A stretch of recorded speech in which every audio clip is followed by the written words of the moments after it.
Un juge se moque d'une jeune femme noire au tribunal avant de découvrir qu'elle est une prodige du droit.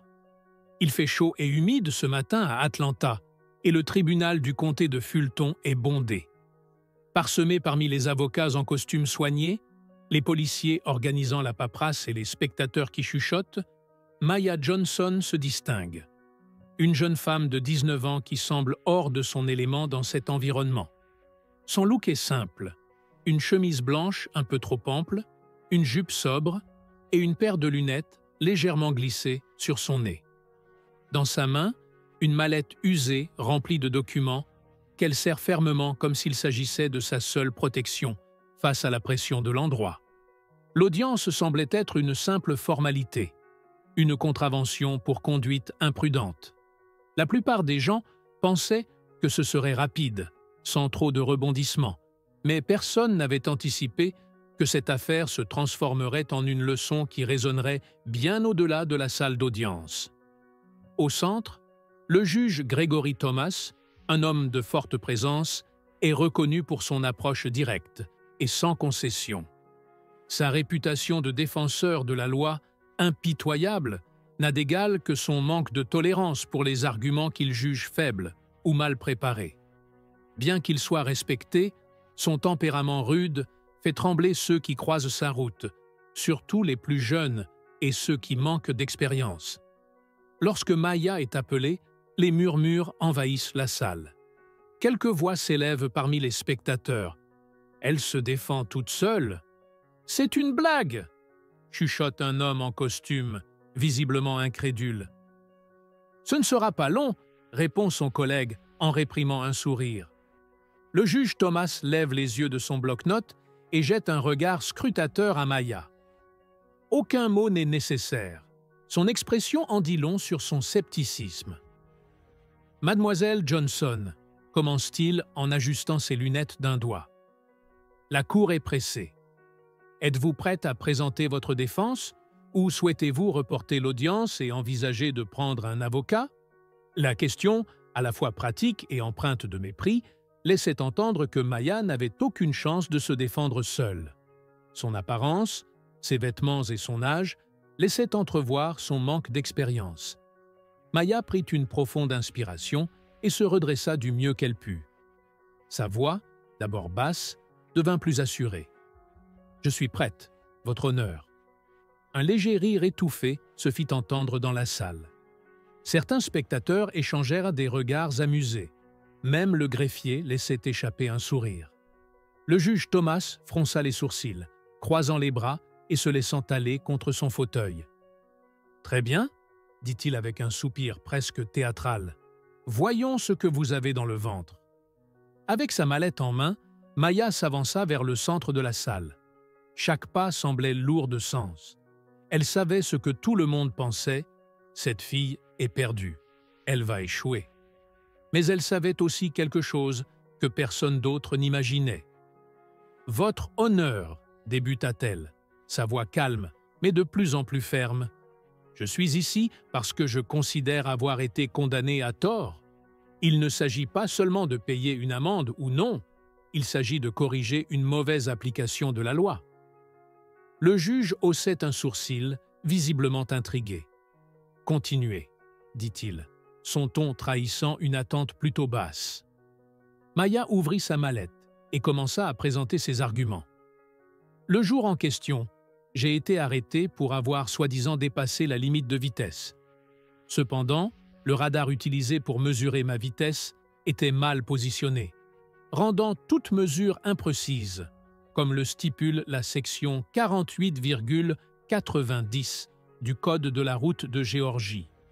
L'efficacité d'un radar dépend du bon angle de positionnement, ce qui n'a pas été respecté ici. » La salle se tut. Jusqu'à ce moment-là, tout le monde s'attendait à ce que Maya trébuche ou se perde dans ses arguments, mais ce ne fut pas le cas. Le juge Thomas se pencha en avant, ajustant à nouveau ses lunettes. « Vous citez le code de la route. Êtes-vous certaine que cela s'applique ici ?» Maya hocha la tête. « Oui, monsieur le juge, et il y a encore plus. » Elle sortit un petit schéma qu'elle avait dessiné elle-même. Ce croquis se base sur le rapport du policier et la position indiquée du radar. Il prouve que la mesure ne pourrait capter que les véhicules de la voie adjacente, pas le mien. Le murmure dans la salle reprit. Mais cette fois-ci, il ne s'agissait pas de moquerie, mais d'une surprise palpable. Même le procureur, un homme expérimenté, fut vu en train de fouiller dans ses papiers, cherchant une faille à exploiter.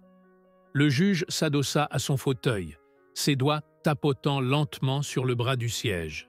« Intéressant, commenta-t-il. Vous semblez avoir bien étudié le dossier. » La confiance de Maya grandissait à chaque instant. « Oui, monsieur le juge. J'aimerais aussi préciser que, selon le code de la route, toutes les mesures radar doivent être accompagnées d'une documentation d'étalonnage à jour.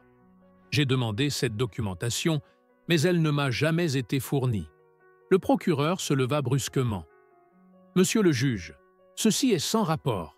Il s'agit simplement d'une infraction mineure. » Maya resta calme. « Si vous me permettez, ce n'est pas hors sujet. Sans l'étalonnage, le radar est inutile comme preuve. C'est une règle fondamentale concernant la recevabilité des preuves. » Le juge Thomas leva la main, coupant net le procureur, et se tourna vers Maya. « Avez-vous étudié le droit, mademoiselle Johnson ?» Maya hésita un instant. « Oui, monsieur le juge. J'ai commencé à étudier seule à l'âge de 14 ans. Mon rêve est de devenir avocate. » Ces mots flottèrent dans l'air, marquant la salle. Un silence total suivit, tandis que le juge Thomas se laissait aller dans sa chaise, absorbé par cette révélation. « Continuez, » dit-il, maintenant clairement plus intéressé. Le silence dans la salle était lourd, presque tangible. Le juge, qui paraissait d'abord détaché, semblait désormais captivé. La dynamique dans la salle avait changé. Le public, autrefois sceptique, la regardait désormais avec respect et étonnement. Maya prit une profonde inspiration, serrant davantage sa mallette. Malgré son stress, elle sentait qu'elle progressait. Les années d'études solitaires, sans professeur ni ressources, étaient enfin en train de payer. « Votre honneur, » dit-elle, la voix plus assurée. « Je voudrais aussi souligner que le rapport de police contient des incohérences. Selon le document, » elle ouvrit son dossier et en sortit une feuille agrafée, couverte de notes manuscrites. L'agent a déclaré que j'étais sur la voie de gauche, alors que le radar était réglé pour surveiller la voie du milieu. Cela remet déjà en question la précision de la mesure. Le procureur fit un bruit de dédain, visiblement irrité. Il se leva encore, essayant de reprendre l'ascendant. « Vous ne pouvez pas être sérieuse, mademoiselle Johnson. Ce n'est qu'une infraction mineure. » Mais Maya ne se laissa pas intimider. Tranquillement, elle répondit. « Si c'était aussi simple, nous n'aurions pas besoin de loi pour réguler l'utilisation des radars. Je ne fais que demander au tribunal de respecter son rôle, examiner soigneusement les preuves. » Le juge Thomas leva une main pour interdire toute autre intervention du procureur, ses yeux toujours fixés sur Maya. « Mademoiselle Johnson, avez-vous d'autres éléments à ajouter ?» Elle sortit une autre feuille. « Oui, monsieur le juge. J'ai préparé une chronologie en me basant sur les données de la police. Elle montre qu'au moment de l'infraction présumée, mon véhicule ralentissait pour se caler derrière une autre voiture dans la voie voisine. Cette information peut être confirmée par la caméra de sécurité installée à l'intersection, que j'ai demandée et incluse comme preuve. » La mention des vidéos de surveillance fit naître un murmure d'étonnement dans la salle. Maya n'était pas en train de simplement argumenter. Elle démontait méthodiquement le récit qui lui était opposé. « Vous avez obtenu ces vidéos vous-même » demanda le juge, penché en avant, manifestement plus intéressé. Maya acquiesça. « Oui, monsieur le juge. J'ai fait la demande auprès du département local des transports. Cela m'a pris un certain temps, mais j'ai réussi à obtenir ce dont j'avais besoin. » Le juge Thomas esquissa un léger sourire, un rare signe d'admiration. « Vous vous êtes bien préparée, mademoiselle Johnson. Je dois admettre qu'il est peu fréquent de voir une personne aussi jeune effectuer un travail aussi rigoureux. » Malgré la tension persistante, Maya ressentit un instant de soulagement. Mais elle savait que ce n'était pas encore terminé.